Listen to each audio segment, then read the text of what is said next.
Assalamualaikum warahmatullahi wabarakatuh. Perkenalkan, nama saya Siti Nursuhaini.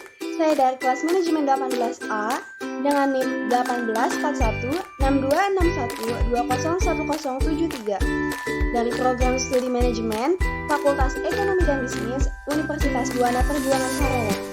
Rekan-rekan semuanya, izinkan saya di sini untuk memaparkan hasil laporan kerja praktek saya yang berjudul Strategi Pemasaran dalam Meningkatkan Bisnis Properti Subsidi di Perumahan Pesona Congkong Asri 1. Di sini yang pertama adalah latar belakang. Salah satu alasan saya memilih kantor pemasaran di Perumahan Pesona Congkong Asri 1 sebagai tempat kerja praktek adalah karena sesuai dengan peminatan yang penulis ambil, yaitu manajemen pemasaran. Lalu, kantor pemasaran Perumahan Pesona Congkong Asri 1 adalah perusahaan yang bergerak di bidang properti yang menjual perumahan bersubsidi yang berada di Desa Congkong, Kecamatan Purwosari, Kabupaten Karawang, Jawa Barat. Perumahan bersubsidi adalah rumah yang dijual dengan harga terjangkau karena kredit kepemilikan rumah tersebut mendapat bantuan dan kemudahan dari pemerintah berupa dana murah jangka panjang. Selanjutnya ada gambaran umum perusahaan. Sejarah perusahaan. Kantor pemasaran Perumahan Pesona Congkong Asri 1 adalah salah satu perusahaan yang bergerak di bidang properti, di mana perusahaan ini adalah perusahaan yang menjual perumahan bersubsidi. Kantor pemasaran Pesona Congkong Asri 1 berdiri pada tahun 2018 yang berawal dari perluasan lahan PT Langgeng Pertiwi Development yang meneruskan luas area 40 hektar. Profil perusahaan. Nama perusahaan adalah Kantor Pemasaran Perumahan Pesona Congkong Asri 1. Tahun berdiri yaitu tahun 2018. Alamat di Jalan Desa Congkong, Kecamatan Purwosari, Kabupaten Karawang. Jenis perusahaan adalah perusahaan properti. Jumlah karyawan sebanyak 15 karyawan. Produk yaitu perumahan bersubsidi dan emailnya adalah langgengpertiwidevelopment@gmail.com. Lalu ada tinjauan pustaka. Yang pertama ada Grand Theory. Menurut teori Terry, manajemen merupakan suatu proses yang membedakan atas perencanaan, pengorganisasian, penggerakan, pelaksanaan, setiap pengawasan dengan memanfaatkan baik ilmu maupun seni yang dapat menyelesaikan tujuan yang ditetapkan sebelumnya.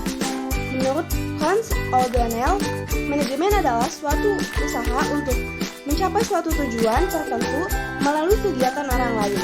Dengan demikian, manfaat mengadakan koordinasi atas sejumlah aktivitas orang lain yang meliputi perencanaan, pengorganisasian, penggerakan, dan pengendalian. Selanjutnya ada Middle Theory. Menurut Philip William Jessel, manajemen pemasaran adalah merencanakan, pengarahan, serta pengawasan seluruh kegiatan pemasaran perusahaan ataupun bagian dari perusahaan. Menurut Sofyan Ausauri, manajemen pemasaran adalah kegiatan aktivitas menganalisis, merencanakan, mengkoordinasikan, serta mengendalikan semua kegiatan yang berhubungan dengan perancangan serta peluncuran produk, mengkomunikasikan promosi serta pendistribusian produk tersebut, menetapkan harga serta mentransaksikannya dengan tujuan agar dapat memuaskan konsumennya serta sekaligus dapat mencapai tujuan organisasi perusahaan dalam jangka panjang. Selanjutnya ada Ring Theory. Menurut Stanton, strategi pemasaran merupakan suatu hal yang meliputi seluruh sistem yang berhubungan dengan tujuan untuk merencanakan dan menetapkan harga suatu produk sampai memasarkannya serta mendistribusikan barang dan jasa yang dapat memberi kepuasan pembeli aktual serta potensial. Menurut Kotler dan Armstrong 2008, strategi pemasaran atau marketing adalah serangkaian logika tentang pemasaran di mana sebuah usaha atau bisnis tertentu mengharapkan adanya nilai lebih serta keuntungan dari bentuk hubungan dengan klien atau konsumen. Selanjutnya ada tujuan dan metode. Tujuan kerja praktik di sini adalah yang pertama, membangun mahasiswa yang siap dalam menghadapi permasalahan dan tantangan dunia usaha atau kerja, serta memiliki kemampuan dalam menganalisis permasalahan dalam lingkup teknologi. Yang kedua, mendapatkan pengetahuan dan pengalaman sesuai dengan disiplin ilmu di lingkungan kerja sebenarnya, sehingga mampu memberikan umpan balik berupa perkembangan keilmuan di dalamnya. Dan yang terakhir, mendapatkan data-data yang dapat diangkat menjadi masalah untuk disusun dalam proposal tugas akhir. Metodenya yaitu penulisan artikel menggunakan metode deskriptif, library, dan yang terkait dengan pelaksanaan yang terjadi di lapangan tanpa ada perlakuan terhadap variabel yang diteliti. Metode yang digunakan adalah observasi atau wawancara. Pelaksanaan kerja praktek. Tugas-tugas yang dilakukan. Adapun pekerjaan yang dilakukan selama kerja praktek berlangsung yang dilaksanakan pada hari Senin 9 Februari 2021 sampai dengan 9 Mei 2021 dan dilaksanakan selama hari kerja yaitu hari Senin sampai dengan Jumat adalah sebagai berikut. Yang pertama, ada promosi, melayani konsumen yang datang ke kantor. Yang ketiga, ada survei lokasi perumahan. Yang keempat, ada membuat akun media sosial untuk kegiatan promosi. Yang kelima, ada melakukan penyebaran brosur. Yang keenam, ada pemberkasan data diri konsumen. Dan yang terakhir, ada mengecek perkembangan renovasi perumahan. Uraian pelaksanaan kerja praktek. Untuk uraian pekerjaan kerja praktek yang saya sudah lakukan di kantor pemasaran perumahan Pesona Congkok Asri 1, selama saya melakukan kegiatan kerja praktek, saya ditempatkan di bagian marketing dan melakukan kerja dimulai dari jam 10 sampai dengan jam 16.00. Terdapat tugas utama dan tugas pendukung, diantaranya yaitu tugas utama, yang pertama promosi, yang kedua ada melayani konsumen yang datang ke kantor, yang ketiga survei lokasi perumahan, yang keempat membuat akun media sosial untuk kegiatan promosi, yang kelima ada melakukan penyebaran brosur, yang keenam ada pemberkasan data diri konsumen, dan yang ketujuh ada mengecek perkembangan renovasi perumahan.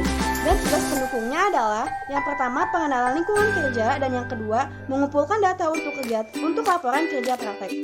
Berikutnya ada permasalahan dan solusi. Permasalahannya yaitu yang terjadi di kantor pemasaran perumahan Pesona Congkok Asri 1 adalah masih kurangnya peminat masyarakat sekitar dalam mengambil perumahan bersubsidi dan ada pula masyarakat yang mempunyai gaji di atas 8 juta justru membeli perumahan ini. Padahal sudah jelas syarat untuk mengambil atau mengajukan perumahan bersubsidi adalah karyawan yang gajinya tidak lebih dari 8 juta rupiah. Dan masalah lain adalah kurangnya promosi atau strategi pemasaran yang kurang menarik di media sosial. Solusi yang tepat dalam permasalahan yang di atas dapat diatasi salah satunya adalah lebih konsisten dan gencar lagi untuk mengajak masyarakat mengajukan perumahan, terutama masyarakat yang belum mempunyai rumah dan justru memilih menyewa kontrakan. Dan dengan lebih teliti dan tidak tertipu lagi oleh masyarakat yang tidak sesuai syaratnya untuk mengajukan perumahan bersubsidi dan membuat akun media sosial, lalu mengupload kegiatan promosi atau iklan yang lebih kreatif ke media sosial tersebut agar dapat menarik konsumen melalui teknologi yang ada. Kesimpulan dan saran. Kesimpulan dari kegiatan kerja praktek ini adalah mahasiswa diharapkan senantiasa belajar lebih nyata lagi dan pastinya hal ini merupakan hal yang sangat bermanfaat untuk sekarang dan masa yang akan datang, di mana nantinya mahasiswa akan menghadapi dunia kerja.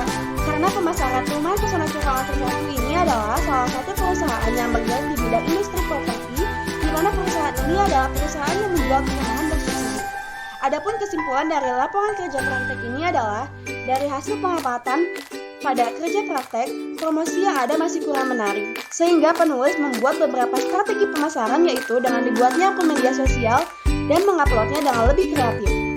Lalu ada saran, bagi kantor pemasaran perumahan Pesona Congkok Asri 1 adalah karyawan yang lebih semangat lagi dalam mempromosikan perumahan. Dan yang kedua, lebih menggunakan media teknologi atau media sosial untuk kegiatan promosi agar dapat menjangkau lebih banyak lagi masyarakat. Bagi Fakultas Ekonomi dan Bisnis Universitas Juanda Perjuangan Karawang, harus mampu menjalin hubungan yang baik dengan perusahaan sehingga dapat menciptakan relasi kerjasama yang baik antar universitas dengan perusahaan, sehingga dapat memberikan kemudahan bagi mahasiswa dalam mencari pekerjaan setelah lulus dari Universitas Juanda Perjuangan Karawang. Lalu di sini ada foto-foto kegiatan selama kerja praktek. Sekian pemaparan laporan kerja praktek saya selama 3 bulan bekerja praktek di kantor pemasaran perumahan Pesona Congkok Asri 1. Semoga ilmu yang didapatkan bermanfaat untuk semuanya. Sekian, wassalamualaikum warahmatullahi wabarakatuh.